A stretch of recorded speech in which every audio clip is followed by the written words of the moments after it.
بسم الله الرحمن الرحيم. عبس وتولى أن جاءه الأعمى وما يدريك لعله يزكى أو يذكر فتنفعه الذكرى.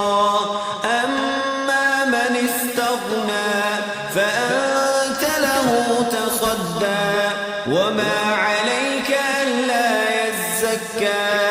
وأما من جاءك يسعى وهو يخشى فأنت عنه تلهى.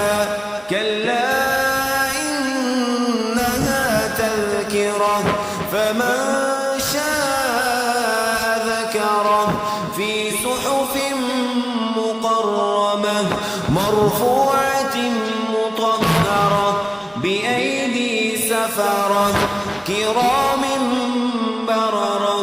قتل الإنسان ما أكفره من أي شيء خلقه من نطفة خلقه فقدره